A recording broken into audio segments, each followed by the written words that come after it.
Hi, it's episode 2 of our Aravaipa, Colorado podcast series. Today we're sitting down with local Colorado Springs runner Alex Nichols. Alex is as humble as they come, and he sets a stellar example for the athletes he coaches at Colorado College.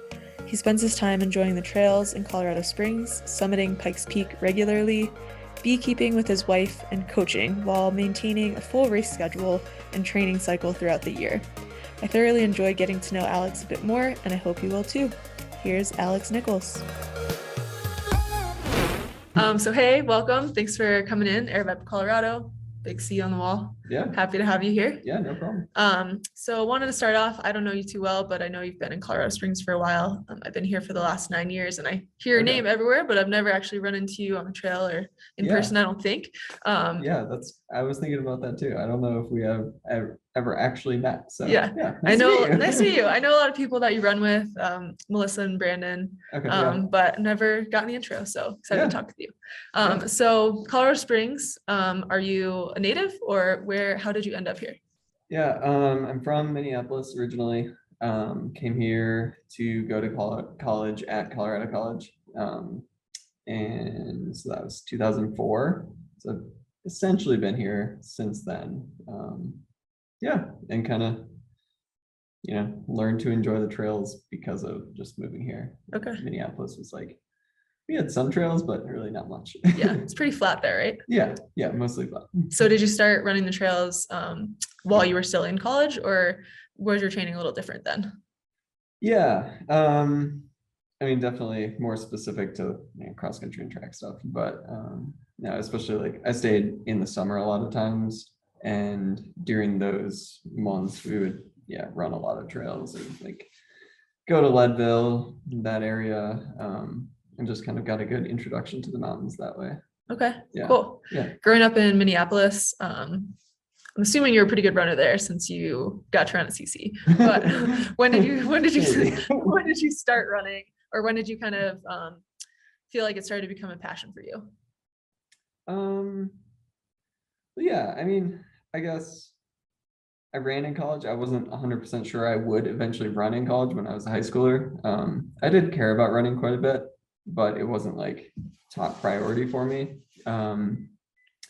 And so Colorado College is a Division III school, and so there's no scholarships. There's nothing holding you there on the team except if you want to be there.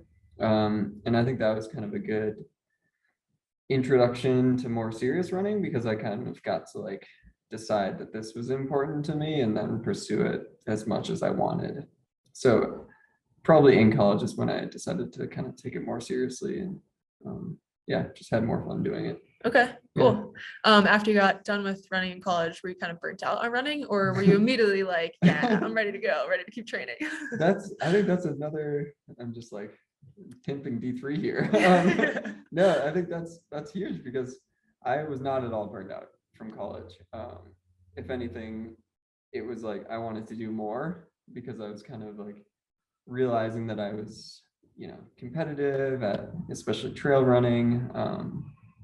And I was just having a lot of fun. And so then kind of right after college, just, went right into more trail type stuff. Okay. And what year did you graduate? 2008. Okay. Yeah. So what did that look like coming out of college to your first, racing season on trails? I didn't really know what I was doing. I was just training myself, and I was trying to like incorporate cross-country style workouts to be competitive in like the Pikes Peak ascent. That was kind of the main initial goal, because I had done that, I think, before my junior or senior year in college. I ran the Pikes Peak ascent, and the summer trail roundup, which was part of the like Triple Crown of running, and those both went surprisingly well. So then it was like, if I could get 5th or 6th as a college junior, maybe I could try to win the Pikes Peak ascent. So that was the main goal right away. Okay, cool. So which didn't happen. I never won that race. Well, you did well though. Yeah. Okay, so you're training yourself and trying to get the rhythm for it. Did you kind of lean on other people to train with, or were you kind of a solo runner? Was it teammates? Was it other people you had met, or who was your group at that time?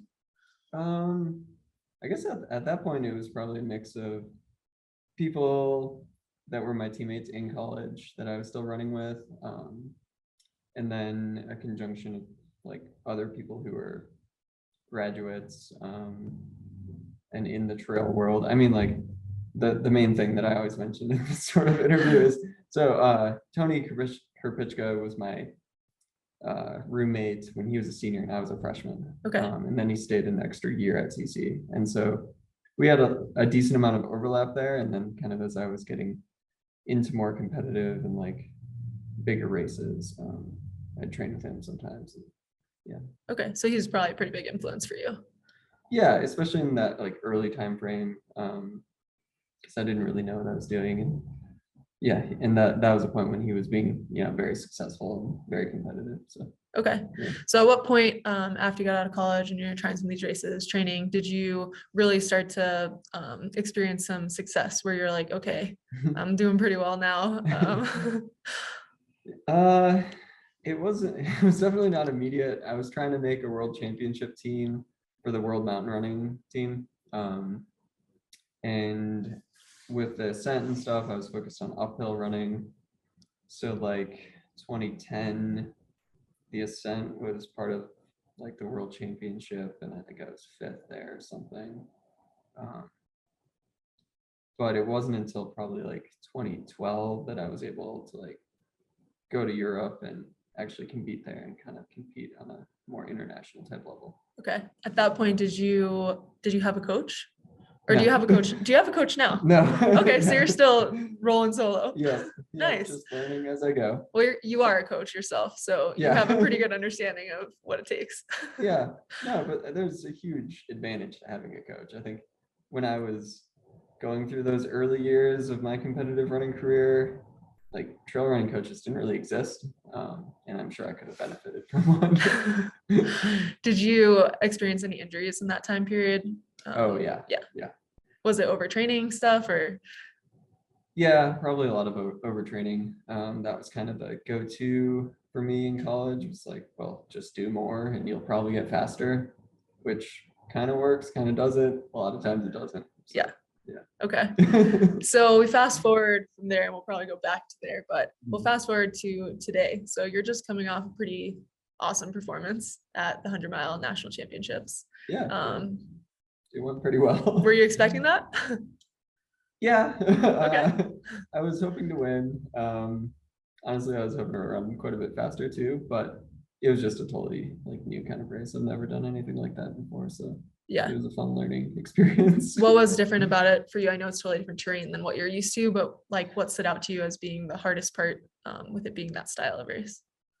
I guess, like if I compare it to a race like Western States 100, you start up a really big hill at Western States, so you have to kind of hold back because it's too much effort early on. In a race that's totally flat, it's just easy immediately, and it kind of stays easy for a really long time. And so that was really weird to me to not have to, or like to hold back even though it was already easy. Right. Whereas if you've got a 3,000 foot climb ahead of you, you can kind of justify to yourself that I should be power hiking or something at this point. Yeah. Yeah, it was just so easy for so long, and then all of a sudden it just got really painful. At what point did it turn? Like mile 65 or so. Okay. Yeah. So the rest of it was just pure powering through it? Yeah, just it wasn't, again, like not hard in the conventional way. Like it was still just you're going out and running flat for a long time. So I wasn't breathing hard. It was just like my legs really hurt, and it's just a lot of repetitive stress. Yeah.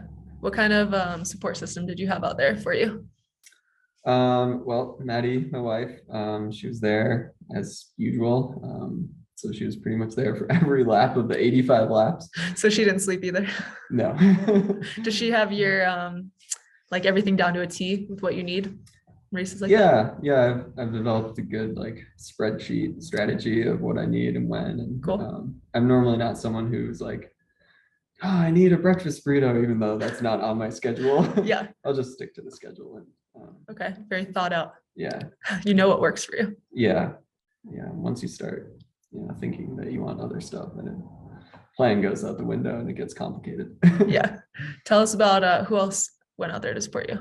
Yeah, the Colorado College cross country track team that I coach. There's 17 of them that decided to take the trip out, and yeah, so they were kind of there for a couple hours in the morning, and then they went out and did their long run, came back in the evening, and I was still running.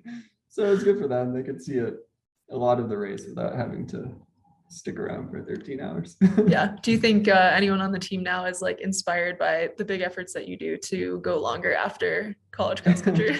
Or do they think you're crazy? No, there's definitely one runner. She's a first year, and she actually placed second at the Trans Rockies 6-day run as a cool. high school junior. Wow. So I think, down the line, she knows to be patient, but she's definitely going to be a force in the next 10 years. Nice. Yeah. So how's your recovery after that race? Pretty good. Yeah, my legs were pretty beat up. And then I had to do Pikes Peak because the end of the month was coming up soon. Yeah. Yeah. We'll talk about that for sure. Okay. So are you still recovering even though you went and did Pikes Peak, or are you on to the next training block for something else? I mean, pretty much still just recovering.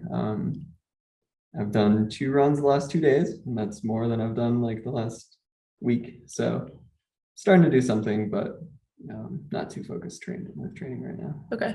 What's your recovery typically like after like 100-mile efforts? Does it just depend on what the race is with how long you need after, or? Yeah, I mean, I haven't done that many 100-mile races. I guess I've actually finished 4.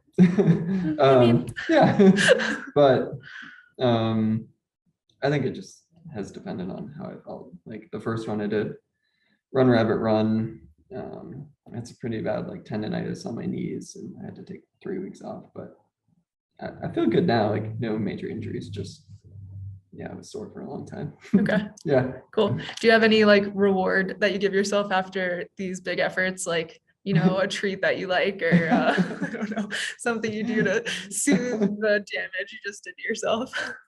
Not really. No, like food cravings or anything like that?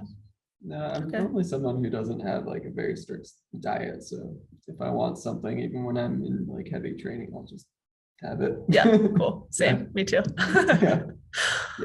Cool. All right. So let's go back to the Pikes Peak thing. So you did this 100-miler, and then you're like, well, it's almost the end of the month. I gotta go summit Pikes Peak. Yeah. And that's because you are doing this giant challenge. So tell us about that. Yeah. So basically I do Pikes Peak up and down under my own power once a month, at least every month for 53 months, 52. I think I told you, I forgot. I think it's 53 now. Okay, so you're on your 53rd, and you're just gonna keep going until a number, or until you're like, I just don't want to do it this month? Yeah, probably just until it happens naturally. Okay. And it almost happened, which I would have been okay with. Yeah, but you got it done. Yeah. So now the streak continues. Yep. Yeah. So it's kind of snowing outside today. And so obviously here in Colorado, it can be pretty gnarly conditions up there. Yeah. So when you are in the winter months, or in the summer, because we get some bad thunderstorms up there too, do you just kind of track weather and kind of adapt your schedule based on when it's looking like a good day? Or do you go pick a day and no matter what, I'm going after it and I'm gonna beat the elements? Yeah, I guess for the most part, I do try to plan around the weather. I mean, that's the nice thing about being on the Front Range. Like we get some really nice weather in the winter. But yeah, with my work schedule and training schedule, racing schedule, it doesn't always happen that way. So there have been some less than ideal condition summits. Yeah, for sure. What's the difference with summiting in the winter versus the summer? Do you take a different route, or do you always go like bar trail? No, I try to mix it up. Even in the summer, there's some other cool routes you can go. But yeah, in the winter, when there's snow, a lot of times you can be a little bit more direct to the summit. Even it kind of makes more sense when you get up near the last mile, the 16 Golden Stairs, that area gets really snowy and pretty sketchy in the winter. So kind of going, yeah, more direct, more like boulder fields and stuff like that in the winter is pretty common. Okay, cool. Are you racing the Ascent or Marathon this year? Probably not. No? Okay. Haven't really thought about it, but Because you're gearing up for Western, right? yep, yeah, doing Western States. And then actually, yeah, well, no, never mind. I was gonna say I'm running the it's called All Tracks 50K in Switzerland in August. Okay. And I think that used to interfere with Pikes Peak, but then they changed Now the it's in date. September, yeah. So So there's possibility that we'll see you out there. probably not. Yeah, you probably have enough of it just doing it on your own. Yeah. Without the other 1,000 people on the mountain. Yeah. Cool. So how can people support you on this? Like, what's your why? I guess like why? Let's go back. So like, why are you doing it? One, is there like a motivator for you, or you just thought it was a cool challenge? The initial motivation was that it was like a full 9 months or something into the first year that I realized I hadn't gone to the summit of Pikes Peak in like 9 months. And I was living in Colorado Springs, and that seemed pretty kind of dumb to me that you have this amazing mountain and I just hadn't been up there. So then I was like, yeah, I'll just try to keep doing it once a month because it's here. And I think that's kind of what it comes down to. It's just like, it's such a unique thing that we have access to that's like right in our backyard. So why not try to do it once a month? Okay, cool. And do you always do it by yourself, or do you have people kind of join you? And yeah, it's a pretty big mix. I'd say most of the time in the winter, it's by myself or with Brandon Stepanovich. He kind of, I think he did the first 2 years with me that we were complete. It's crazy to think like 53 months is then when you really start thinking about it in years. It's like a while you've been doing this. yeah, for 4 complete years. Yeah. Onto the 5th. It's pretty impressive. Yeah. Okay, cool. Yeah. So how does it differ, like when you're training for a race, or like you have a race on the schedule versus like, you know, you have this like just thing that you want to do? Mm-hmm. How do you kind of fit all that in into your schedule? Well, I guess because of the races that I normally run, it's not a huge problem. Like the build up for Western States, it kind of makes sense to do a run like Pikes Peak. Yeah. This last race, it did not make sense. So I did it. The road 100 mile was like mid-February. So then I did Pikes Peak early January, then trained like specifically for the race, and then squeezed it in right after the race was over. So that's kind of been the only one that's been not conducive to doing Pikes Peak that often. Yeah. For the most part, I mean, how many races do you typically like to do throughout a year? Do you have a number, or it's kind of whatever falls your way? Yeah. Like that looks good this year. Kind of whatever. Okay. I like your style. Yeah.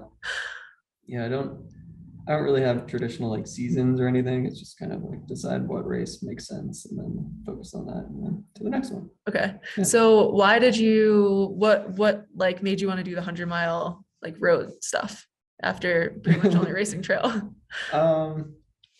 Yeah, just new challenge, something different. And it did kind of make sense. You know, in Colorado Springs, you can run flat year round. Winter's not so bad when you're in the city. Yeah. It's harder when you get up in the mountains. So yeah. Okay. Mainly try something different. Did you do any road races before that, like to get ready for it? No. Okay. No. I did my long runs at Monument Valley Park, and I would just do loops of the park. I've probably seen you there going back and forth. I'm probably like, he's still going. Yeah. Yeah, that was, I don't know. I'm glad I did it because it did mentally prepare me for a loop race, but I don't want to do that again. Yeah. Check that off. Yeah, good exactly. Now. Okay, cool. All right. So your first kind of big successes kind of came back in like 2013. Is that right? Like when you started to really hit wins and stuff on the trail. Yeah. So is there anything that you're doing different now in your training than you were doing back then? Because I feel like you're at a peak again right now, and you had some really good wins like throughout that time in between, but I feel like right now you're pretty hot in the running world. I'm gonna give you that. So no pressure. Anyways, so is there anything different you're doing from training back then, or is it still kind of the same stuff that just sort of worked for you throughout the years? My training is normally based on like the upcoming race. So 2013, I was still doing a lot of like that's when I made the world championships in mountain running, and that's 12 kilometers. So I was doing like fast, short intervals and uphill intervals and stuff like that. Mhm. Definitely do less of that now. And yeah, focus more on long run. Like the long runs leading up to this last 100 mile were like the most important workouts, and then I had some like more like threshold type stuff that I did with the CC team that's a little bit shorter and faster, but the frequency of like high intensity stuff definitely used to be more frequent. Yeah. Okay. Yeah. Do you feel that difference now, like in your runs? Like, I think it just, when you do a lot of something, you get better at that one thing. So right now, better at long runs. I feel like I can do long runs fairly comfortably. But if I wanted to transition back to like shorter stuff, it would probably take a little bit. okay. Yeah. What's if you're willing to share, what's like your average mileage weekly? Or do you not go by mileage? Do you go by time? No, I go by mileage. This last buildup wasn't super big. I think and it was kind of short actually. I was like not training super well in December. So well, it worked out for you, so it's fine. January, I think I ended up averaging about 100 miles a week in January. Okay. But that was starting off at like 70 and then finishing at like 120. Yeah. Cool. Yeah. It's a lot. Yeah. Yeah. I mean, Yeah. it's a good amount, but it's a healthy amount, I feel. Yeah, and I've never done more than 140 years, so yeah. And I think that's sustainable for me for a short amount of time, but not for very long. Okay. Nice. Yeah. So you're coaching now at CC. Talk about that a little bit. What's that been like? Like how'd you kind of fall in there? Well, yeah, I started helping with the team kind of around that like 2013 timeframe, but I was just super part-time or even like a volunteer at that point. And just so I'd like have people to run with. Yeah. But then I did it part-time for a while, and then a few years ago became full-time assistant coach, and then just this last fall became the head coach for cross country. So yeah, it's been super good, and it's like I guess at this point for me, like having athletes see success in a lot of ways is a lot more fulfilling than me getting second place at the road 100-mile championship. Like it's cool, but it's a lot more validating, or just exciting to see people who are growing and improving as runners. Yeah. Did you know that you wanted to coach like when you were still in college? No, definitely not. Yeah. What did you think you'd be doing? I don't know. Yeah, I don't think I knew then, which was good. I think it's nice to not have a set career path when you're like a 10th grader in high school or something. Yeah, there's too much pressure these days to figure it out early on. Yeah, for sure. So yeah, I tried a lot of different things and kind of settled on coaching. Okay. Yeah. Cool. Do you have a favorite place in Colorado to train outside of Pikes Peak, since you spend so much time there? I mean, Bear Creek Canyon, High Drive 666, like those are kind of the trails that really like introduced me to trail running.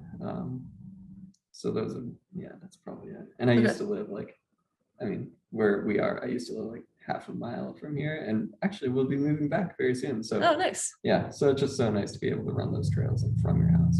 Okay, cool. Yeah, I love those trails, so pretty. Do you ever go outside of the Springs to train? Yeah, I guess sometimes.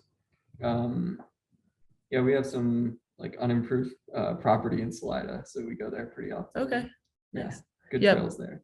Trails on your property, or just the Salida trails you go? Yeah, so we have a old mining claim. Okay. And it backs up to an old copper mine, which has like a mining road, but it's decommissioned, and then it links up to other decommissioned mining roads. So it's kind of like very nice private trail system, even though they're mining roads. Nice. It's your Yeah. own, as long as you don't fall in a mine, then Yeah. you're good. Yeah. That could happen. Yeah, yes, you never know. Yeah.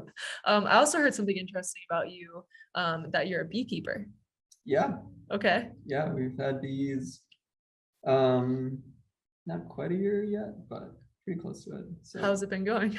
it's good. Like we're still new and learning a lot, but yeah, our bees actually were able to produce enough honey that we got to keep some in our first year. Okay. We had 25 pounds. Wow. Yeah. That's a lot of honey. Yeah. And it's just, yeah, they're so cool. Like they kind of do everything themselves. You just kind of provide them a nice environment and they do the rest. Okay. How did you get into that? Ooh, that's a good question. It might have been Maddie's original idea to get bees.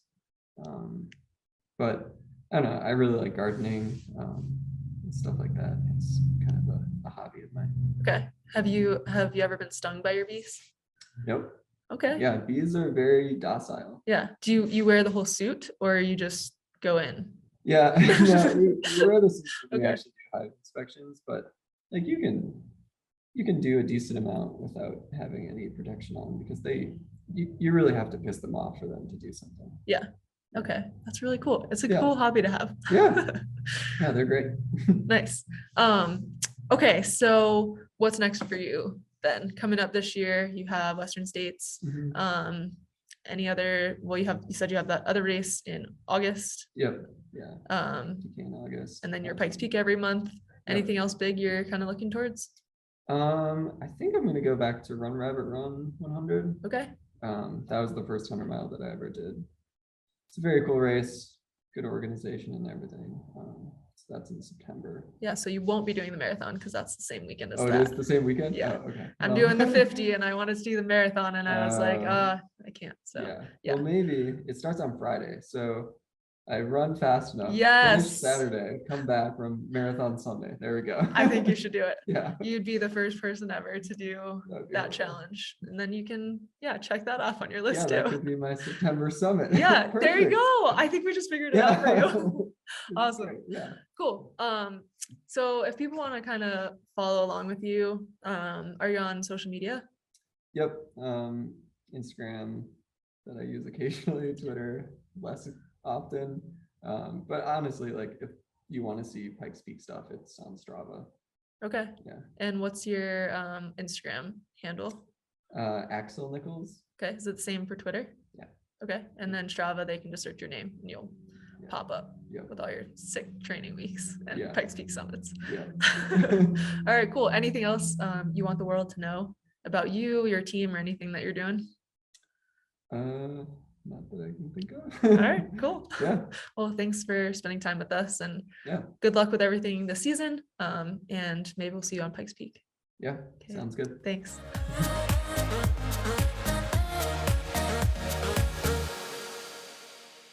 Thanks for listening. I hope you enjoyed our conversation with Alex. I'm excited to see how his racing goes this year and how long he can keep up the Pikes Peak summits. If you're looking for ways to get involved with Aravaipa, we invite you to check out our weekly group run every Monday night at Fossil Craft Beer Company in the Springs, as well as our new and existing races on the schedule. We're always looking for volunteers, especially for our first 3 upcoming races, so earn some race credits with us. And we're continuing to add some fun ways to get involved every day through our group runs, trail work days, community events, and races. Make sure to check it all out at Aravaipa Colorado on Instagram and on our website, aravaiparunning.com. Thanks, and see you on the trails.